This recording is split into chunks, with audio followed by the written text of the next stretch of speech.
definitely a different response.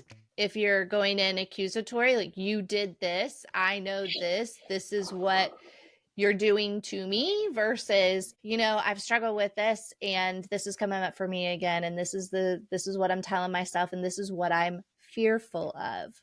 This is what I'm afraid of. I think people can relate on a human to human, when someone is afraid, when someone feels fear, it's a little bit easier to go, oh, oh, I hate that you are, feeling that fear or feeling afraid, versus like, what are you talking about? I didn't do anything wrong. Right, because oftentimes accusations and accusatory tones are just usually felt with defensiveness and explanations, which just further fuel a dynamic. Yes.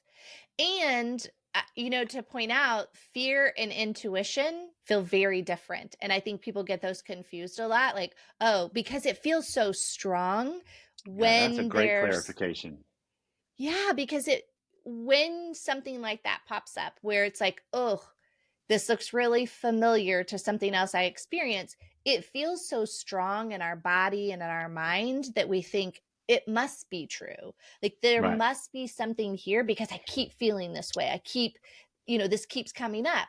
And people get that really confused with intuition. So when we talk about fear, like, that's fear, you can almost just even feel the difference of, or hear the difference in the words. Fear feels really heavy. If you're going into these situations where, like, I'm already worried about this event that they're going to, I'm already worried about guys' night out or girls' night out, and then on girls' night out or guys' night out, you're in that mode of like, oh, they haven't texted in 2 hours, I wonder what they're doing, or, oh, they're at a restaurant, or, I thought they were going somewhere else and now that is fear. That's fear. It's constant. You're already sick about it. You're already thinking ahead. Intuition, that's going to pop up when you're in the shower and you weren't even thinking anything about it. It's very light. It's just comes to you, not when you're kind of in the depths of like, I'm already searching. That's huge. That's very succinct. And I've always fallen into the world of, because you get the question of, but how, I just can't open myself to the possibility this happens again, right? I can't. And so it's fear-based, it's protection, it's safety, it's whatever. Yeah. And so I always use a little bit of a different framework in the sense of saying the same thing, which is, how will I know? Yeah, I would use the idea of, hey, if it happens again, or if there's the chance, you can always rely on the stupidity of humans, because we just can't keep things hidden as people. We just can't. If you're paying attention at all, it comes out, right?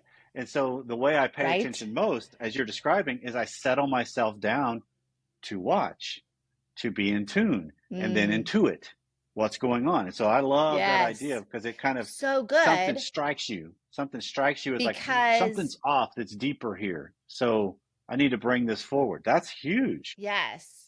So good, because if you're already thinking it, if you're already in the depths of like, I'm going through all their stuff, or I'm keeping track of this, or I'm so focused on that, you might be missing the big picture, right? Like, how are you actually supposed to notice differences, because you're not present with that person. You're not present in the moment. You're not seeing the things happening around you. So so good. Man, that's fantastic. Just the differences between fear and intuition.